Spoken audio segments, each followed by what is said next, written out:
আসসালামু আলাইকুম গাইস। আজকে আপনাদের সাথে কথা বলবো আমাদের কৃষক ভাইদের নিয়ে। মূলত কয়েকটা কথা আজকে বলতে চলেছে, কারণ আপনারা ইতিমধ্যে জানেন যে কিছুদিনের ভিতরেই কিন্তু আমাদের এখানে যে ধানগুলো আপনারা দেখছেন এগুলা কিন্তু বাসায় নিয়ে যাওয়া হবে। তো আমরা তার আগেই কিন্তু একটা নিউজে ইতিমধ্যে কিন্তু পেয়েছি যে ধানের দাম অন্তত যা ছিল তার ছাড়া কি অর্ধেকে নেমে এসেছে। তো একটা কথা আপনারা ভাবেন, এই ধান চাষ করার জন্য যেসব কীটনাশক ওষুধগুলো আমরা ব্যবহার করে থাকি সচরাচর, সেই ওষুধগুলোর প্রাইসটা কিন্তু দ্বিগুণের চেয়েও অনেক বেশি বৃদ্ধি পেয়েছে। দেখা যাচ্ছে আমরা 1 মণ ধান বিক্রি করার পরেও দেখা যাচ্ছে 1 বস্তা কি সার কিন্তু ক্রয় করতে পারছি না, এমন একটা অবস্থা। তো একটা কথা ভাবেন যে কৃষকরা এত এত শ্রম দেয়, তো তার শ্রমের মূল্যটা কিন্তু কখনোই পায় না। এটা কিন্তু নতুন বিষয় নয়। আমরা একটা জিনিস দেখি, যে কোনো বিষয়ে একটা সমস্যা হলে অনেক মানুষ কিন্তু অনেক রকম কথা বলে, অথচ এই কৃষকদের যে ধানের যে অবস্থা, এই ধানের সম্পর্কে কিন্তু কেউ কোনো কথা বলবে না। কেন বলবে না? এখানে কিন্তু কারোর ওইভাবে স্বার্থ নেই। যেখানে স্বার্থ থাকে মানুষ শুধু সেখানেই কথা বলে। আজকে অন্তত আমরা যেসব আহ, দায়িত্বশীল মানুষগুলো আছে, এক কথায় কৃষি মন্ত্রী যাই আছে, অন্তত এগুলা কিন্তু তার অন্তত ভাবার প্রয়োজন যে আমাদের যেসব ধানগুলো আছে এত এত টাকা ইনভেস্ট করার পরে, খরচ করার পরে এত ছোট ছোট অ্যামাউন্টের ধানগুলা যদি বিক্রি করা হয়, যে কৃষক ভাইদের তো লাস্টে জমিগুলো বিক্রি করে দেওয়া লাগবে, এমন একটা অবস্থা। তো যতই দিন যাচ্ছে ততই কিন্তু এই ধরনের সমস্যা কিন্তু হয়ে যাচ্ছে।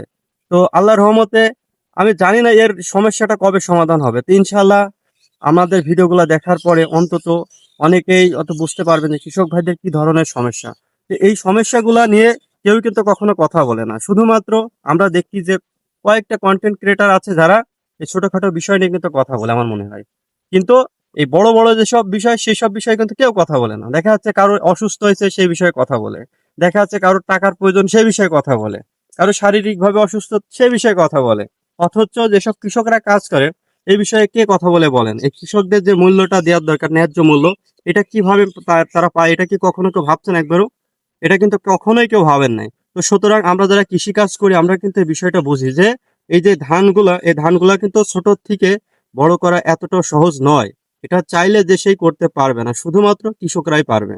তো আমরা যার ভরসায় বেঁচে থাকি, আজকে তাদেরকে বাঁচাতে হবে এতটুকু কিন্তু চিন্তা ভাবনা আমরা করি না। তো সুতরাং এই ধানগুলার প্রাইস এত পরিমাণ ডাউন হয়েছে। তো আল্লাহর রহমতে আমি চাই যে আবার স্বাভাবিক আসুক। এই ধানগুলা দেখা যাচ্ছে 1200 থেকে 1500 টাকা মন হলেও কৃষকরা অন্তত 2 মুঠো খেয়ে অন্তত বেঁচে থাকতে পারবে, আর আপনাদেরও অন্তত বাঁচায় রাখতে পারবে।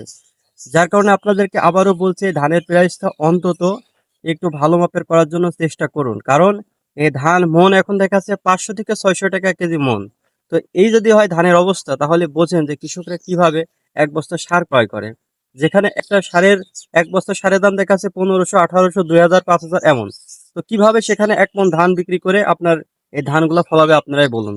তো এইগুলা মাথায় রেখে মূলত আপনাদের কাজগুলা করতে হবে, তবেই আমাদের দেশটা কি হবে, সোনার দেশ হবে।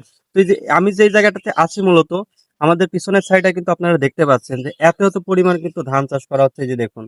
তো এই ধানগুলার প্রাইসটা এত পরিমাণ ডাউন, তো এখন চাইলেও কৃষকরা এই ধানগুলা যে একটা ন্যায্য মূল্য বিক্রি করবে সেটাও কিন্তু পাচ্ছে না। তো এখন আমরা একটা জিনিস লক্ষ্য করছি, এই ধানগুলা কিন্তু এখনো কৃষক ভাইরা কিন্তু বাসায় নিয়ে যেতে পারি নাই। কেন? এই ধানগুলো এবার লাগানোর ক্ষেত্রে অনেক বেশি লেট হয়ে গেছে। তো ইনশাল্লাহ হয়তো বা 15 থেকে 20 দিনের ভিতরে ধানগুলা কাটা হবে, তারপরে শুকানো হবে, তারপরে বাসায় নিয়ে যাওয়া হবে। তো আপনাদেরকে একটা কথাই বলতে চাই, আপনারা যারা এই ভিডিওগুলো দেখেন অবশ্যই সবাইকে ভিডিওটা দেখার সুযোগ করে দেবেন। অন্তত যাদের অসুবিধা আছে এগুলো যেন সবাই দেখতে পারে এবং কৃষক সম্পর্কে জানতে পারে। আসসালামু আলাইকুম।